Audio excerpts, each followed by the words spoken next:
Welcome to the deep dive. Today we're doing an exploration into identity, creativity, and the real power of sound. And we're doing it through the journey of one person in particular. Exactly. The Grammy-nominated devotional singer, writer, and artist, Jahnavi Harrison, or JH. I think this deep dive is really for you if you've ever wondered, how to hold on to a core spiritual identity. While also navigating all the pressures of the modern professional world. It's a huge It's a fascinating study in integration, really. JH's work is all about service through creative expression.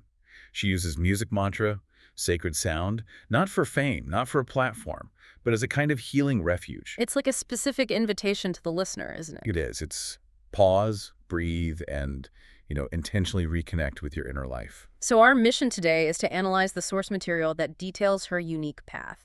We're going to trace her evolution from a childhood in a spiritual community all the way to the mainstream. And see how she managed this profound identity crisis to build a life anchored in service. Right. And this isn't just a biography. The sources give us a really rich look at how personal faith is, I guess, forged in the fire of external opposition and how that shapes what you create. And what's so interesting here is how her foundational spiritual concepts are just woven right into her professional identity. We'll explore her unique definition of prayer and music and how she managed that huge challenge of integrating two worlds. The spiritual and the secular mainstream. Exactly, without feeling like she had to choose one or the other. Okay, so let's unpack this. Let's start at the very beginning with the foundation of her practice, prayer and sacred sound.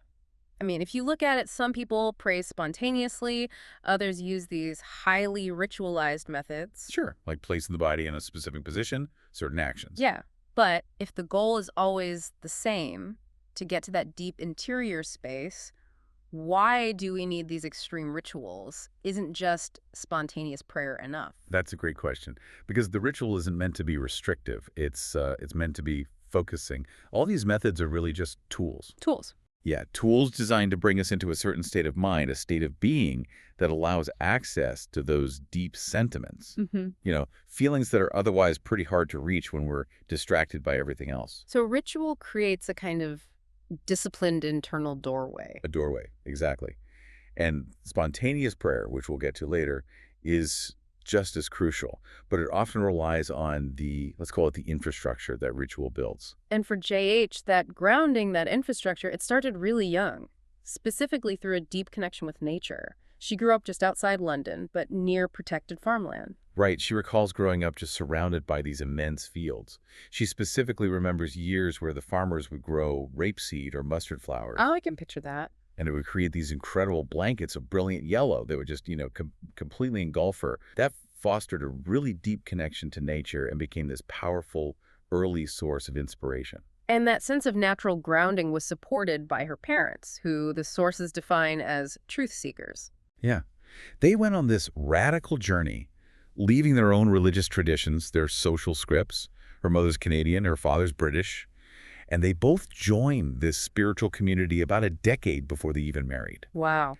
What we learned is that the core quality they passed on was this radical courage. Courage to do what? To commit to an unconventional life of devotion, of service, and community.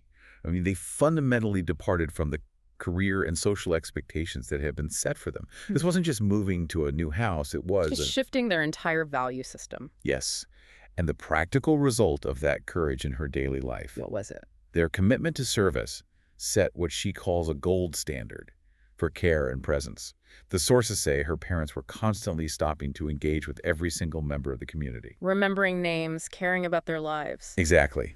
This dedication to deep, mindful presence, even in the middle of this unconventional life, it really impressed upon her what service actually means. That it means being deeply present for people. That's it. Now, this brings us to the crucible of her identity, her schooling. Until she was 10, JH went to school inside the temple community at Bakdanta Manor. And it sounds like a dream, right? 80 acres, beautiful land, cows, a lake. This was her bubble. It was idyllic, but the curriculum was dense. They followed the UK national curriculum, sure, but layered on top of that was this deep spiritual education. And we're talking from a really young age. Oh yeah, from 4 or 5 years old, they were studying foundational Hindu texts, like the Bhagavad Gita. For our listeners who might not be familiar, what exactly is the Bhagavad Gita in this context? It's essentially a philosophical dialogue. It's a Yeah. foundational text on dharma, or spiritual duty. It's where Lord Krishna instructs the warrior Arjuna on ethics, the nature of the soul, selfless service. Big topics for 5-year-olds. Huge. They were learning ancient Sanskrit verses and discussing these massive existential concepts: death, reincarnation, the soul versus the body. And on top of that, the students themselves led the weekly chanting, the kirtan, in the temple. So they had this incredible intellectual and spiritual framework that, I mean, most children just don't have. Right. Which brings us to the profound transition to a conventional school. She was suddenly plunged into this secular environment, and the sources just flat out say it was really hard. What was the immediate shock? The realization that her whole framework, her entire world, was completely alien to her peers. Most kids didn't learn songs in Sanskrit or talk about the soul. They were talking about pop culture. And she missed all the references. She missed everything. She realized she was, in her words, a bit weird. And that led to this deep, deep feeling of vulnerability. And her way of coping was basically to disappear. Exactly. She tried to erase herself just to avoid being comment-worthy. She didn't want questions about her name or why she was a vegetarian or why she came from a temple school. And this manifested physically. Oh, absolutely. She developed serious anxiety, headaches, stomach issues. She'd skip eating lunch at school and save it to eat alone on the bus ride home just to avoid the whole cafeteria scene. That paints such a powerful picture of that internal conflict. It's that ultimate struggle, your authentic self versus the person you present to fit in. And she used a really vivid metaphor for it. The uniform. The uniform. Yeah, the uniform was the physical symbol of that conflict. She felt that putting on the regular secular school uniform meant she had to become someone else. The sources say she told her parents she just couldn't go to the temple's morning service in that uniform. Why not? Because she felt she would implode if she tried to integrate her temple self, her deepest identity, while wearing the clothes of the secular world. The uniforms just symbolized that her life was totally, strictly compartmentalized. So how does this challenge this, learning how to integrate and just be yourself in all environments? How does that relate to you, our listener? Well, it shows the deep spiritual conviction. As powerful as it is, it doesn't make you immune to an identity crisis. For J.H., this struggle went on for years, back and forth, feeling split until she got to university. And that's when things started to change. That's when she finally gained enough confidence, found peers who were more open-minded, and she could start to define her own integrated path. The lesson here is that courage isn't just required to choose the spiritual life. It's required to wear it authentically out in the world. Precisely. And that courage eventually led to her professional path, which is all about this devotional mantra music. So let's define this. A mantra is a sacred word or phrase, often with names of the divine, and it's repeated. And when people first hear this, the reaction is often, why say the same thing over and over? Isn't that boring? Right. But that repetition is the whole key. Understanding its purpose shifts everything. J.H. often compares it to a kind of purification. Like putting dirty clothes in a washing machine. Exactly. You run it a few times. It's not about intellectual stimulation. The repetition is a focused sound vibration that's meant to clarify and purify the heart and mind, washing away all that internal clutter. So it's the intention that separates it from, say, popular music. Pop music can be about expression, connection, entertainment. But the intention of mantra is prayer. It's meant to connect you directly to that sacred space within. And this is where the experience of the music is so important. These mantra music events, they're called kirtan. They're communal. For someone who might be hesitant about group worship, how is this different from just singing along at a concert? That's a great distinction. A rock concert is usually focused on the performer, right? The collective emotional release. But kirtan, which is typically call and response chanting, it's a participatory spiritual technology. So the focus isn't the performer. Not at all. It's the sound vibration itself and the communal offering of that sound. The events are really festive. There's often dancing, celebration, but the core intention is always devotion. And her path into this profession was, well, it wasn't obvious. She was deeply introverted, but always artistic, making cassette recordings when she was 7 or 8. Right, she started classical violin lessons, but there was this constant struggle with performing in public. She says she was too shy, that she realized she was only ever playing for the teacher, just fulfilling an expectation. So where did that switch flip? The turning point, and this links back to service, was when she started playing the violin at the temple during the kirtan. She realized she wasn't performing anymore. She was offering something to the community, to the practice. Ah. So that shifted the whole dynamic. Completely. The focus moved away from her own vulnerability and onto the contribution she was making. That unlocked her sense of purpose. It sounds like that internal courage she struggled with in school finally showed up professionally, and it was tested big time right after she finished her degree in English and creative writing. It was tested in a huge way. She had a job offer as a magazine editor. A stable, clear, secular career path. The safe choice. The safe choice. Instead, she intentionally missed her plane ticket home and joined a world tour with a mantra music group.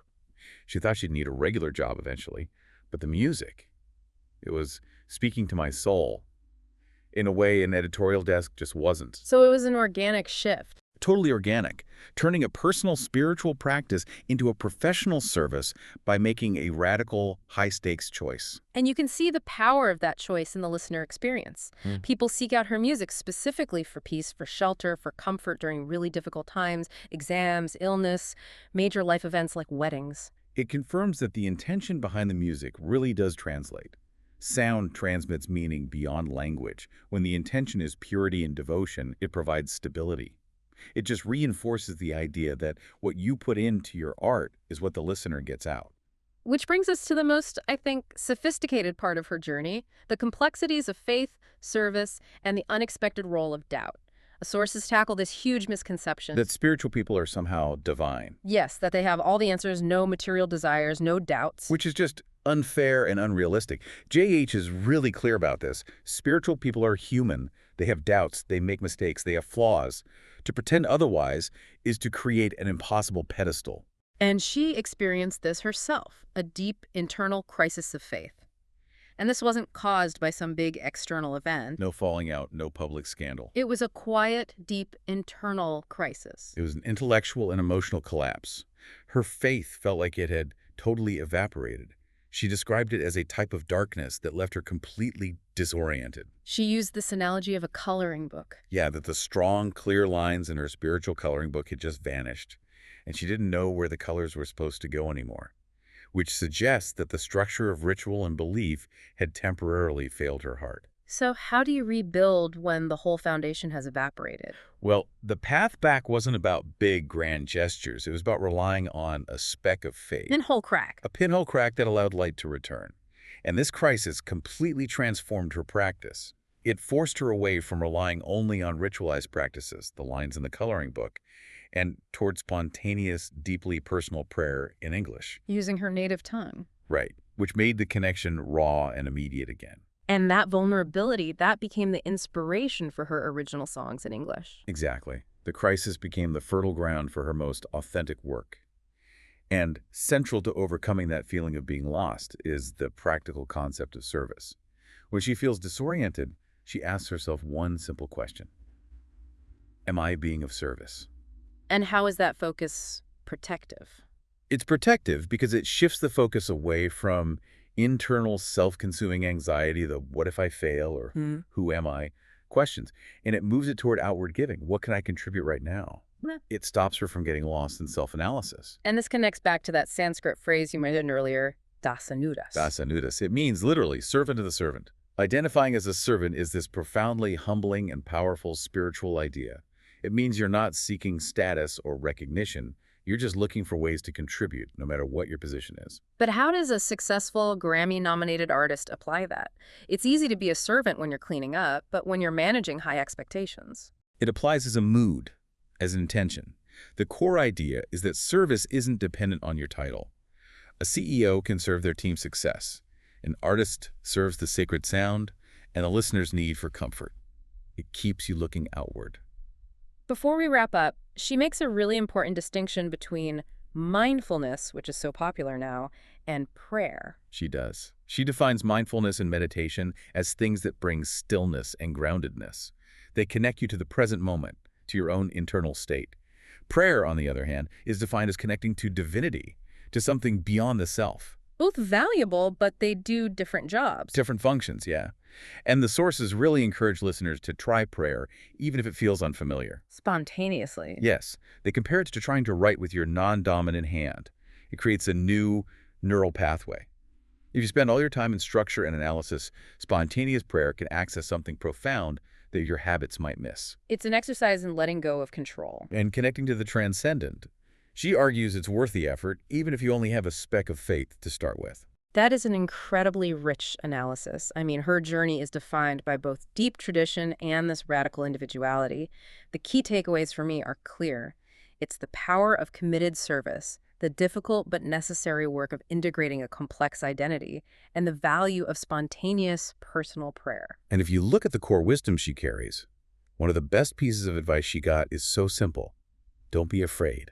She says to acknowledge the fear and then keep walking forward. And the worst advice. Anything related to what will other people think. The very pressure she had to overcome when she first put on that school uniform. The journey really reminds us that, we often prefer binary answers, black or white, all or nothing, because it feels simple. But true insight is always in the paradox, in holding two opposite truths at the same time. Absolutely. So if Jahnavi Harrison found that even her most deeply held belief had to withstand and integrate the crushing weight of doubt to become truly authentic, then maybe we should ask ourselves, what is one binary belief you hold in your own life, about yourself, your career, your path, that you can challenge by accepting that the opposite might also be simultaneously true? Think about where you can find that little bit of light coming through the pinhole crack of paradox.